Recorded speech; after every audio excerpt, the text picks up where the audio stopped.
नमस्ते दोस्तों आज जिस विषय पर मैं बात करने जा रही हूँ उसी विषय को लेकर इस समय सबसे ज्यादा लोग परेशान हैं, कंफ्यूजन में हैं और सच कहूँ तो गुस्से में भी है। हर दिन हर घंटे लोग यही पूछ रहे हैं कि आखिर फार्मर आईडी को लेकर ऐसा क्या हो गया है कि किसी का फार्मर आईडी झट से बन जा रहा है और किसी का महीनों से जो है अटका पड़ा है। लोग दफ्तरों के चक्कर काट रहे हैं, ऑनलाइन आवेदन कर रहे हैं, साइबर कैफे पर जा रहे हैं, लेकिन फिर भी उनका फार्मर आईडी आगे नहीं बढ़ रहा।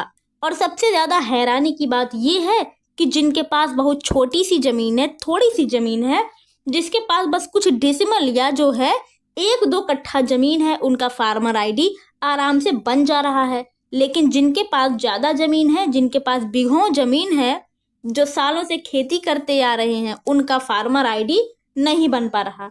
यहीं से लोगों के मन में सवाल पैदा हो रहे हैं।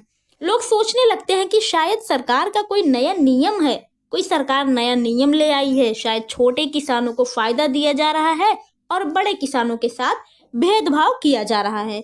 बहुत लोगों को लगने लगा है कि ये सब जानबूझकर किया जा रहा है ताकि बड़े किसान परेशान हों। कुछ लोग ये भी कहने लगे हैं कि सरकार छोटे जमीन वालों को आगे बढ़ाना चाहती है और बड़े जमीन वालों को पीछे करना चाहती है। लेकिन अगर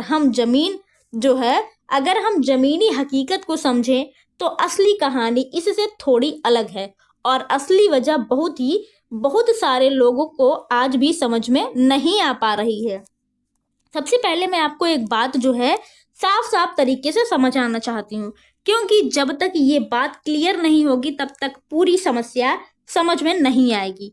बहुत सारे लोग जो है डिसिमल, कट्ठा, बीघा जैसे शब्द रोज सुनते हैं, लेकिन सही मायने में उन्हें समझ नहीं आता। डेसिमल जो है, डिसमिल जमीन नापने की एक इकाई होती है। 1 एकड़ जमीन में पूरे 100 डिसिमल होते हैं।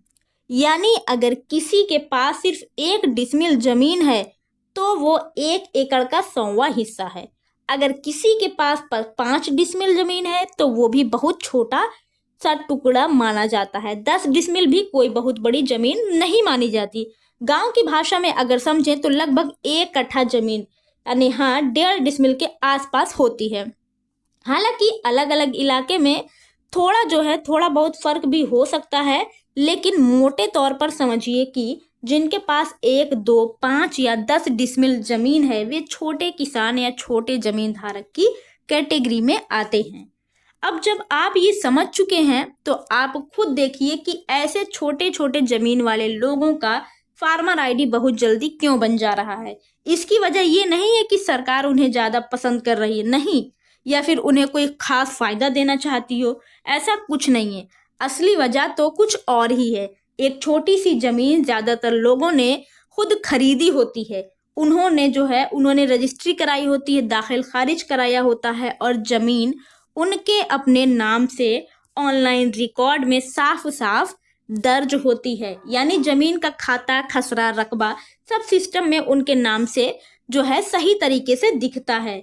जब ऐसे लोग फार्मर आईडी के लिए आवेदन करते हैं तो सिस्टम में उनका नाम और जमीन का डिटेल तुरंत मैच हो जाता है और उनका फार्मर आईडी बिना ज्यादा दिक्कत के बन जाता है। लेकिन जब जरा दूसरी तरफ देखिए और यहाँ से असली परेशानी आपकी शुरू हो जाती है।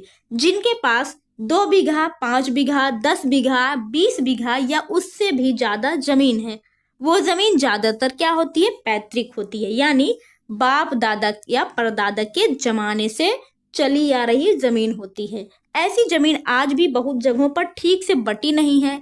कई परिवारों में आज भी जमीन का बंटवारा नहीं हुआ है।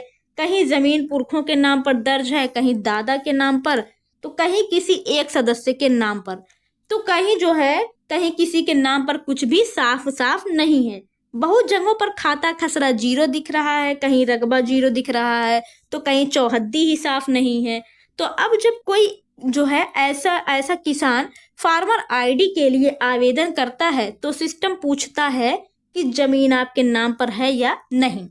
और जब तक जमीन आपके अपने नाम पर नामांतरण यानी दाखिल खारिज होकर रिकॉर्ड में दर्ज नहीं होगी, तब तक फार्मर आईडी बन ही नहीं सकती। यही बात सरकार, राजस्व विभाग और अधिकारी बार बार कह रहे हैं। साफ साफ कहा जा रहा है कि अगर जमीन आपके नाम पर नहीं है तो फार्मर आईडी कैसे बनेगा। सिस्टम उसी आधार पर काम कर रहा है।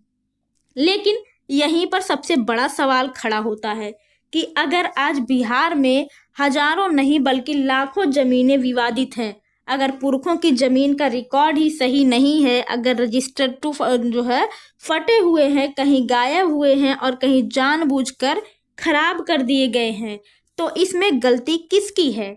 क्या ये गलती आम आदमी की है या सरकार और उसके विभाग की? बहुत सारे लोग रोज कमेंट में लिखते हैं कि हमारा खाता खसरा जीरो दिख रहा है, रकबा जीरो दिख रहा है, तो हम फार्मर आईडी में जमीन का डिटेल भरें तो भरे कैसे? पास असली कागज ही नहीं है। अगर कागज होते तो हम खुद ही जाकर सुधार करवा लेते। अब जो है, लेकिन जब रिकॉर्ड ही खराब है, जब कर्मचारी और अधिकारी कहते हैं कि पहले आप ऑनलाइन भरिए फिर हम सुधार करेंगे, तो एक आदमी करे तो करे क्या, जब किसान को खुद ही नहीं पता कि उसके बाप दादा की जमीन का सही खाता क्या था, खसरा क्या था, रकबा कितना था, तो वो सिस्टम में क्या भरे। और यही ये किसान सबसे ज्यादा यहीं पे फंसता है। यहीं पर साफ दिखाई देता है कि ये समस्या सरकार की अपनी विफलता है। सरकार अगर चाहती तो सालों पहले जमीन के रिकॉर्ड को दुरुस्त कर सकती थी, पैतृक संपत्ति के विवाद को सुलझा सकती थी, हर गांव में सही सर्वे करा सकती थी। लेकिन ये काम बहुत बड़ा है, बहुत पेचीदा है और सच मानिए ये सरकार के कंट्रोल से बाहर है। यही बात अब खुद सरकार और बड़े अधिकारी भी अंदर ही अंदर समझ चुके हैं। भले ही खुले तौर पर कोई स्वीकार ना करे, ये अलग बात है। और इसी वजह से असली मुद्दे पर काम करने के बजाय कभी फार्मर आईडी का नाम दिया जाता है, कभी पीएम किसान कार्ड का, कभी कोई नई प्रक्रिया तो कभी कोई नया पोर्टल, ताकि आम आदमी उलझा रहे, लाइन में लगा रहे, चक्कर काटता रहे और असली समस्या वहीं की वहीं बनी रहे। किसान सोचता रहता है कि बस ये एक काम हो जाए सब ठीक हो जाएगा, लेकिन असल में समस्या कहीं और ही अटकी हुई है। आज सबसे ज्यादा फंसे हुए वही किसान हैं जिनके पास ज्यादा जमीन है, जो सालों से खेती कर रहे हैं, जिनकी जमीन है, फसल है, मेहनत है, लेकिन कागज पूरे नहीं है। और जब तक कागज पूरे नहीं होंगे तब तक न फार्मर आईडी बनेगी, न योजना का पूरा फायदा मिलेगा। और इस पूरे सिस्टम में कहीं ना कहीं जिम्मेदारी सरकार और उसके विभाग की ही बनती है, क्योंकि रिकॉर्ड खराब करना, इधर उधर करना, जीरो दिखाना, ये सब काम आम आदमी ने नहीं किया है। तो असली कहानी यही है कि कोई छोटा किसान और बड़ा किसान का भेदभाव वाली बात नहीं है, बल्कि जमीन के रिकॉर्ड की गड़बड़ी का नतीजा है। और जब तक इस गड़बड़ी को ठीक नहीं किया जाएगा तब तक फार्मर आईडी जैसी समस्याएं आती ही रहेंगी और किसान इसी तरह परेशान होता रहेगा।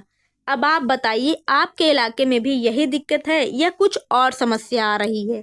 आपका फार्मर आईडी बन गया या अभी भी अटका हुआ है? नीचे कमेंट में आप जरूर बताइएगा, ताकि आगे भी इसी तरह की सही और सच्ची जानकारी आप तक पहुंचती रहे। तो साथियों, अंत तक आप बने रहें, इसके लिए आपका बहुत बहुत धन्यवाद। वीडियो अगर पसंद आए तो प्लीज़ वीडियो को लाइक करिएगा, शेयर करिएगा और हाँ, चैनल पर अगर आप पहली बार आए हैं तो चैनल को सब्सक्राइब जरूर करिएगा। मिलते हैं आपसे अगली वीडियो में, तब तक के लिए जय हिंद, जय भारत, वंदे मातरम।